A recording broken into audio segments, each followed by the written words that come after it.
अस्सलामुअलैकुम dear students. आज का हमारा टॉपिक है relative abundance of isotopes. Relative abundance का मतलब है कसरत से पाया जाना, किसी चीज का कसरत से पाया जाना। अब रिलेटिव अबंडेंस ऑफ आइसोटोप्स यानी आइसोटोप्स का कसरत से पाया जाना, इसका मतलब क्या है कि अगर एक एलिमेंट है उसके दो या दो से ज्यादा आइसोटोप्स हैं तो उसके अपने आइसोटोप्स में से कोई आइसोटोप ज्यादा होगा, कोई कम होगा परसेंटेज के लिहाज से। तो ये जो आइसोटोप्स की परसेंटेजेस होती हैं, इन परसेंटेजेस को हम रिलेटिव अबंडेंस ऑफ आइसोटोप कहते हैं। तो सबसे पहले इसकी डेफिनेशन देखेंगे। Relative abundance of isotopes, percentage of an isotope in the mixture of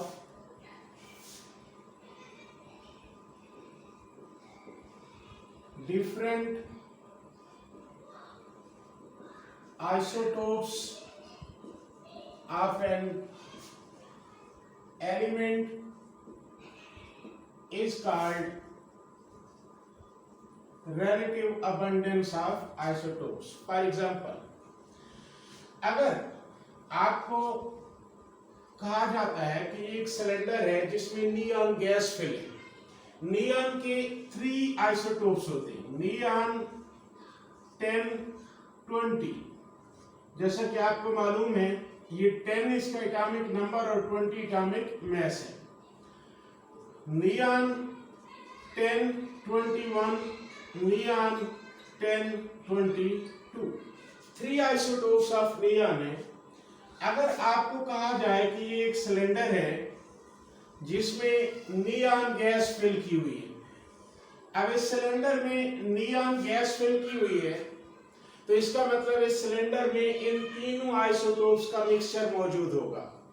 जब हम क्वांटिटेटिव स्टडी करते हैं तो हमें मालूम होता है ये जो नियॉन 20 है फर्स्ट आइसोटोप, ये 90.92% है और 21 जो है ये 0.527% है और 22 जो है ये 8.82% है। ये परसेंटेजेस आपको याद रखनी होगी। तो बेटा देखिए, अगर इस सिलेंडर के अंदर नियॉन गैस है तो इस गैस में इन तीनों आइसोटोप्स का मिक्सचर मौजूद है।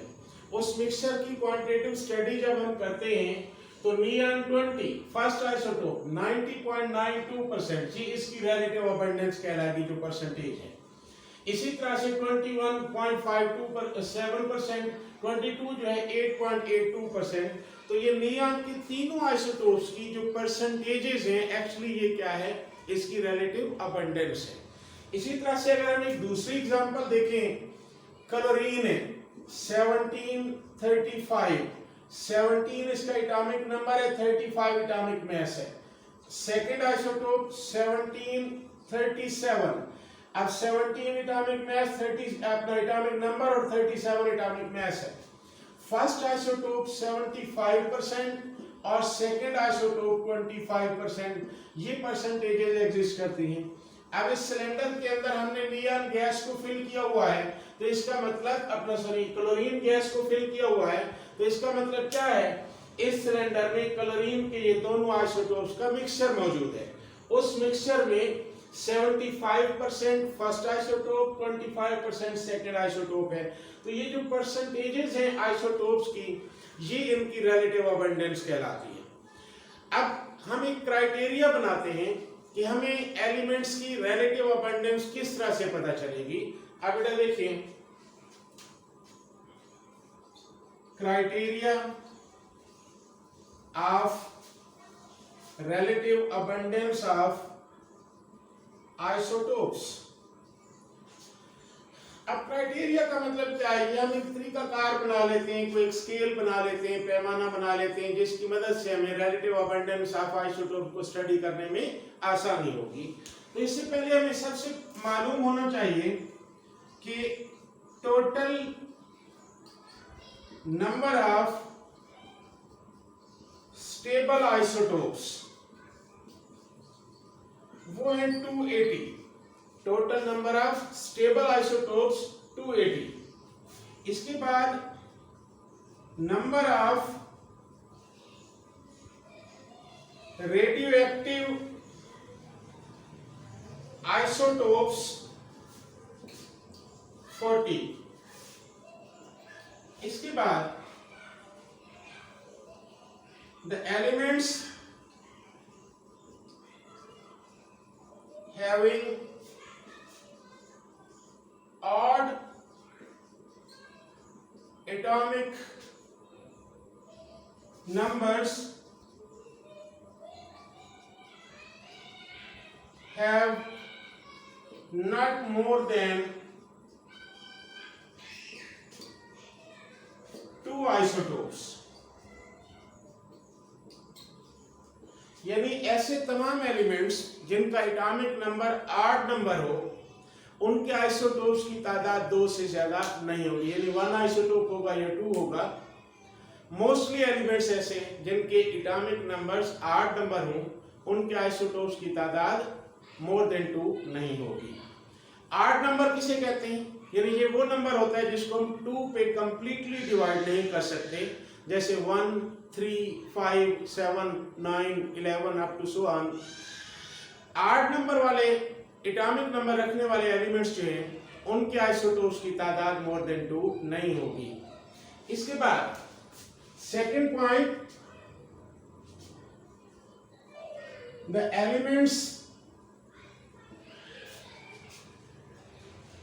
having even atomic numbers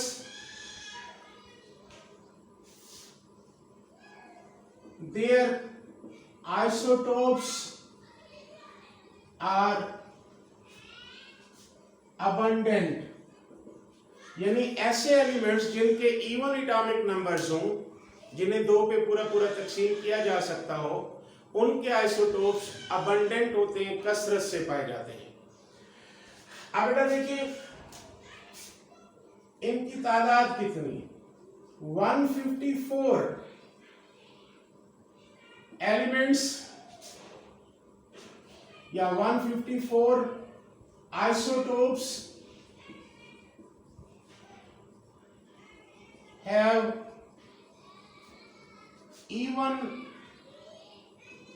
atomic numbers. यानी 154 आइसोटोप्स ऐसे हैं जिनके एटॉमिक नंबर इवन नंबर होते हैं, यानी उनको 2 पे पूरा पूरा तकसीम किया जा सकता है। अब बेटा देखिए 280 आइसोटोप्स टोटल है जो स्टेबल है, उनमें से 40 रेडियोएक्टिव हैं, 240 बाकी बच गए।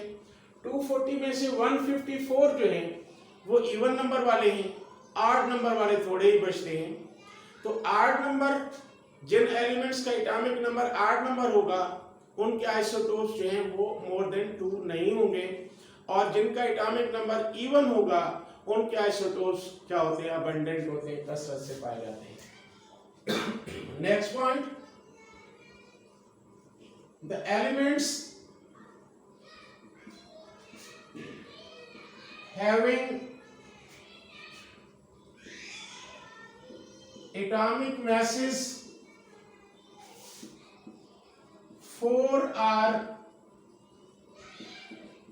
multiple of 4, their isotopes are most abundant। यानी ऐसे एलिमेंट्स जिनके atomic mass 4 are multiple of 4 हो, यानी 4 या 4 का हासिल ज़रब, ये कौन से नंबर हैं? 4, 8, 12, 16, 20, 24 अप टू सो ऑन।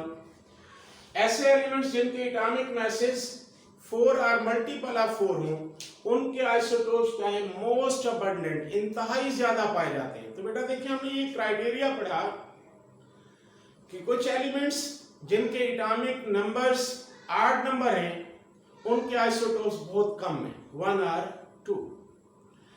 ऐसे एलिमेंट जिनके एटॉमिक नंबर्स इवन नंबर हैं, उनकी तादाद ज्यादा है।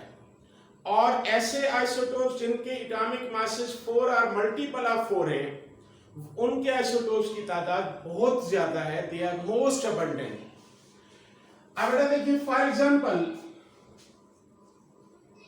Oxygen atomic mass 16, magnesium 24, silicon 28, calcium 40, iron 56। ये 5 एलिमेंट्स मैंने लिखे जिनकी एटॉमिक मैसेज देखें 16, 24, 28, 40, 56, ये सारे मल्टीपल ऑफ 4 हैं। They form 50% of the earth crust. अब बेटा देखिए, अर्थ क्रस्ट हम कहते हैं अपर सरफेस ऑफ अर्थ को। अब ये बहुत बड़ा मास है, billion trillion tons of mass. इतना बिगर मास का 50% पार्ट सिर्फ इन 5 एलिमेंट्स से मिलकर बना हुआ है। तो आप इनकी नेचुरल अबंडेंस या रिलेटिव अबंडेंस के बारे में आप खुद ख्याल कर सकते हैं कि ये कितने अबंडेंट हैं, कितना कसरत से पाए जाते हैं। इसके बाद देखिए बेटा, some elements have only one isotope.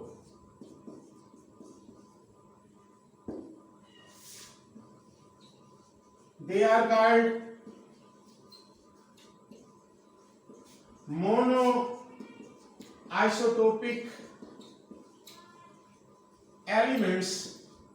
For example, Au gold, As arsenic etc. ये ऐसे एलिमेंट्स हैं जिनका सिर्फ एक ही आइसोटोप होता है, इसलिए इनको मोनो आइसोटोपिक एलिमेंट कहा जाता है। मोनो का मतलब 1। मोनो आइसोटोपिक एलिमेंट्स क्या होते हैं? अगर शॉर्ट क्वेश्चन आ जाए what are mono isotopic elements, तो आप लिखेंगे the elements having only one isotope are called mono isotopic elements. Last point,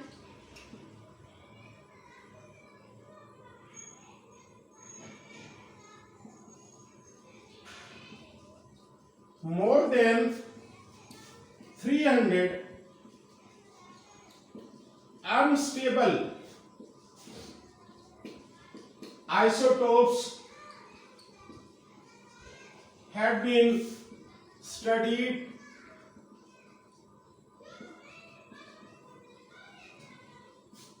through radioactivity। अब चाहे नॉर्मल नेचुरल रेडियो एक्टिविटी हो या आर्टिफिशियल रेडियो एक्टिविटी हो, रेडियो एक्टिविटी के दौरान आपने पढ़ा होगा एक एलिमेंट दूसरे एलिमेंट में ट्रांसफॉर्म हो जाता है, जिसको ट्रांसफॉर्मेशन कहते हैं, चेंज हो जाता है। तो इस रेडियो एक्टिविटी के दौरान अनस्टेबल आइसोटोप्स जो अब तक डिस्कवर हो चुके हैं, स्टडी हो चुके हैं, वो मोर देन 300 है, यानी वो स्टेबल नहीं है। ये है रिलेटिव अबंडेंस ऑफ आइसोटोप। अब इस हवाले से कुछ एमसीक्यूज को डिस्कस कर लें। अगर आपको एमसीक्यू दे दिया जाता है कि total number of non isotopes, total number of non isotopes, तो यहां पे आपसे स्टेबल या अनस्टेबल का नहीं पूछा गया, टोटल नंबर ऑफ नॉन यानी जो अब तक स्टडी किए जा चुके हैं। तो 280 ये स्टेबल आइसोटोप्स हैं और मोर देन 300 अनस्टेबल है, तो मिलाकर कितना बनेगा 580। तो मोर देन 580 आइसोटोप्स जो हैं जिनको अब तक स्टडी किया जा चुका है।